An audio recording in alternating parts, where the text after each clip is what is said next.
Setiap orang menafsirkan arti, makna, rasa bahagia atau kebahagiaan dengan berbeda-beda. Bahagia seperti apa yang kita inginkan? Ada yang beropini ia dapat bahagia di hidup ini jika menjadi orang yang sukses, kaya raya, berkelebihan materi, memiliki kedudukan, ataupun dikenal banyak orang. Ada juga yang beropini ia dapat bahagia apabila ia tidak memiliki masalah baik di dalam dirinya sendiri ataupun bebas dari masalah di luar yang datang kepadanya. Ada berbagai macam opini secara pandangan umum di masyarakat. Karena tidak ada orang yang ingin menderita.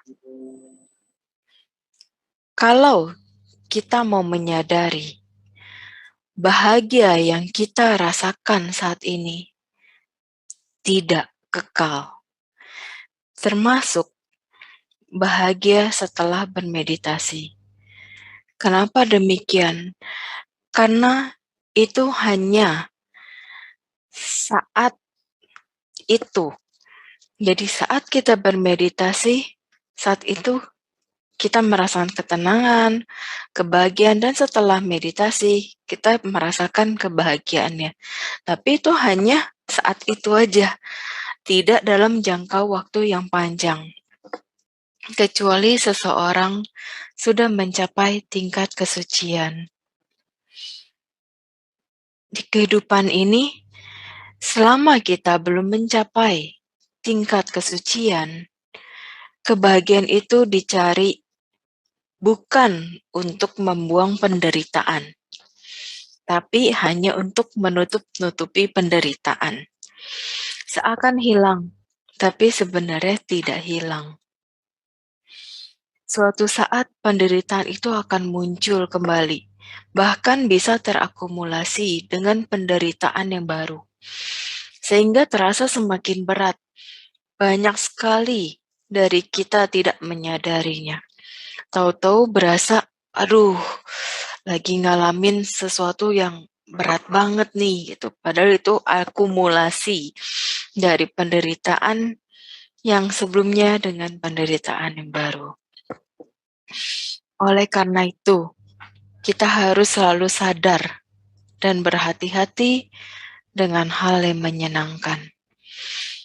Kita boleh mencari kebahagiaan, asal kita selalu sadar kalau kebahagiaan ini tidaklah kekal. Cari kebahagiaan dengan jalur yang benar. Contohnya, bahagia memiliki materi. Bahagia memiliki materi yang bukan hasil dari korupsi, bukan hasil dari merugikan orang lain. Itu salah satu contoh cari kebahagiaan dengan jalan yang benar. Lalu kemana kita mencari bahagia? Bahagia itu tidak perlu dicari, karena itu ada di dalam diri kita sendiri. Harus selalu merenung ke dalam diri sendiri, perbaiki yang tidak baik, kontrol perilaku yang patut dikontrol. Siap menerima segala bentuk perubahan yang terjadi pada diri kita dan di sekitar kita. Tujuan akhir dalam agama Buddha adalah lenyapnya penderitaan, bukan sekedar mencari kebahagiaan.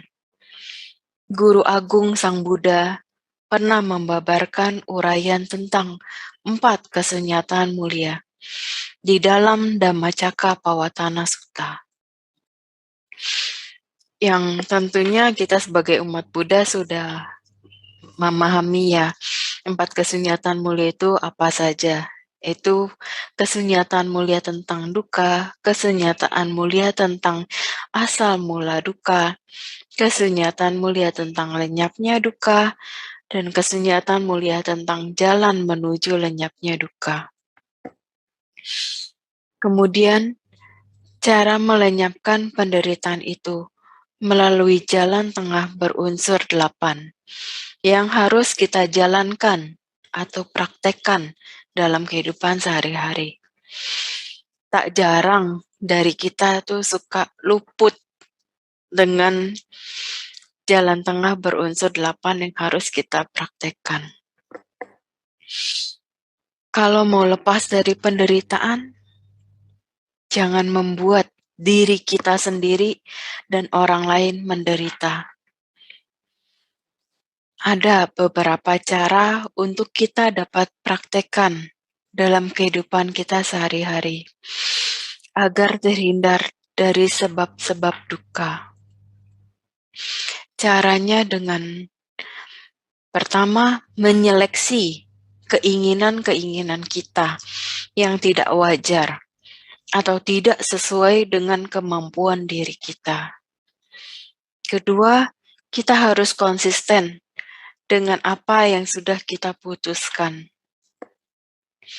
Ketiga, jangan menanam hal-hal buruk melalui pikiran, ucapan, dan perbuatan. Keempat, harus selalu berhati-hati, jangan sampai perbuatan kita mengganggu atau merugikan orang lain. Kelima, milikilah batin yang tenang. Karena batin yang tenang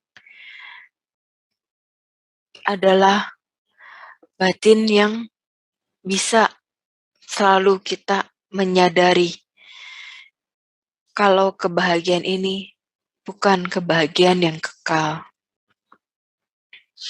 Kalau kita tidak tenang, malah itu jadi suatu penderitaan. Keenam, semua masalah muncul dari batin yang tidak tenang, sehingga mengkondisikan perilaku kita buruk dan ucapan kita pun tidak terkendali dengan baik. Keinginan tidak wajar dan tidak sesuai itu salah satu penyebab penderitaan. Contohnya adalah ketika kita kepingin beli mobil, harganya 500 juta, tetapi uang kita hanya ada 300 juta. Maka itu kan tidak sesuai dengan kemampuan kita. Nantinya apabila kita paksakan sendiri, kita yang menderita.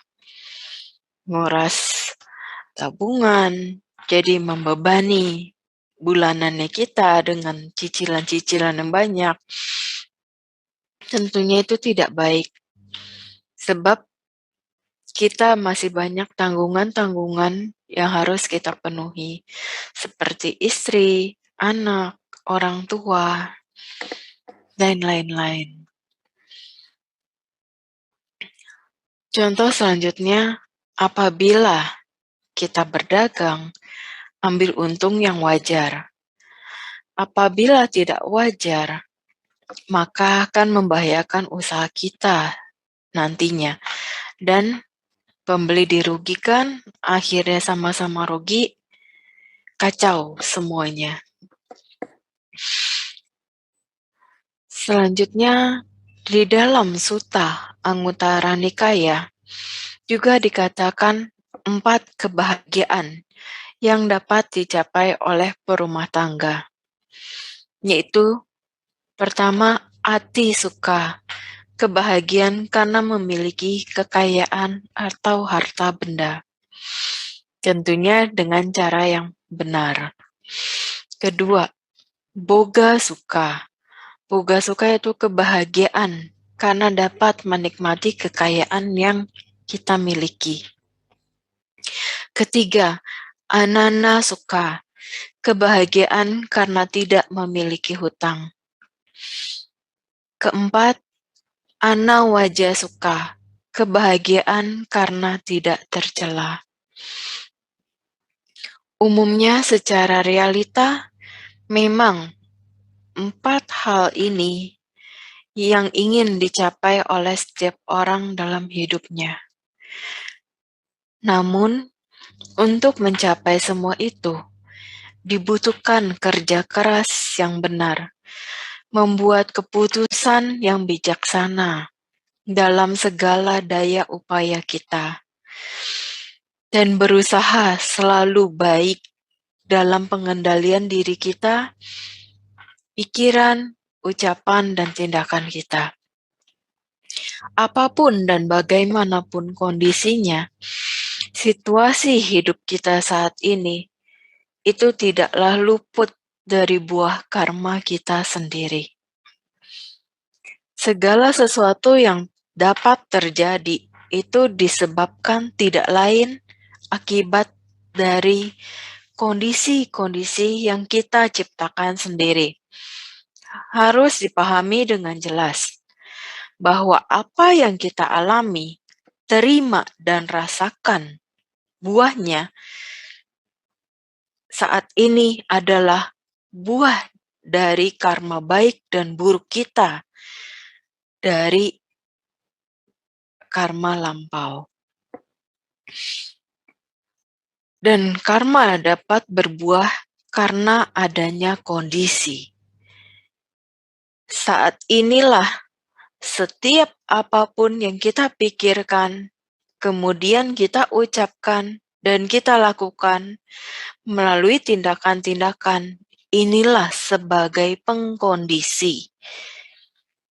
Mendorong, mematahkan buah-buah karma tersebut, dan sekaligus juga pikiran, ucapan, dan tindakan kita di kehidupan ini adalah buah yang baru untuk dibawa.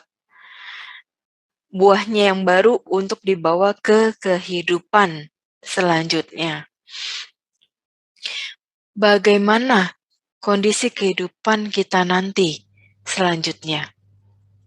Untuk mengetahui kehidupan kita selanjutnya, kita melihat, kita renungkan dari apa yang kita lakukan, yang kita sudah lakukan di kehidupan saat ini. Bagaimana moralitas kita, terutama dalam mempraktekkan sila dalam kehidupan sehari-hari. Bagaimana kualitas dari perbuatan-perbuatan baik kita sehari-hari, secara pikiran, ucapan, dan pelaksanaannya. Apakah dengan senang hati, penuh kerelaan, dengan niat di dalam diri sendiri, tanpa kesombongan, tanpa penyesalan dan keluhan.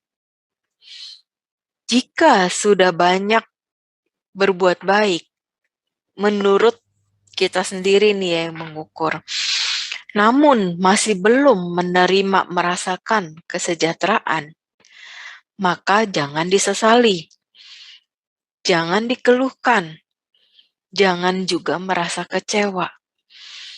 Kita harus yakin terhadap proses, karena semua berjalan sesuai dengan proses. Tambah terus kebajikan dalam berbagai hal. Jadi tidak melulu berupa materi.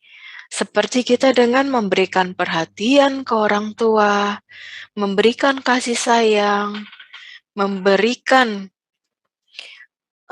segala kebutuhannya orang tua, terus anak, istri, itu juga salah satu perbuatan baik. Kalau itu sudah tercukupi yang di dalam, baru kita keluar. Bisa ke sangga, bisa ke orang-orang yang membutuhkan, bisa ke orang-orang sekeliling kita yang memang patut kita bantu. Ketika kita melakukan perbuatan baik tersebut, tetap selalu jaga pikiran. Karena hasil itu akan berbuah dan berjalan sesuai dengan apa yang sudah kita tabur, apabila tidak kita imbangi dengan mengeluh, merasa sia-sia dalam berbuat baik. Itu harus terus dijaga. Mungkin saja 1 atau 2, 3 langkah lagi buah dari kebajikan itu akan matang atau berbuah. Tapi sering banyak yang menyerah atau berhenti di proses jalannya. Ujung-ujungnya mengeluh lagi. Nah, itu yang akhirnya menghambat apa yang harusnya dia bisa terima secara maksimal, ternyata tidak.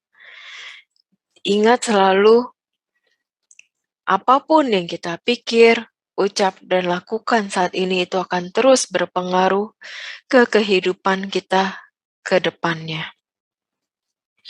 Yang paling penting dalam hidup ini adalah siap menerima perubahan, siap menerima keadaan, dan siap menerima kematian. Tidak bisa menerima segala sesuatu bentuk perubahan, situasi, kondisi, dan penderitaan yang muncul. Itulah duka yang sesungguhnya. Dengan mengerti sebab-sebab dari duka, maka kita tahu cara atau jalan menuju lenyapnya duka. Kehidupan demi kehidupan kita jalani. Suatu saat pun kita akan dapat mencapai lenyapnya duka. Cukup sekian, saya kembalikan kepada moderator. Terima kasih.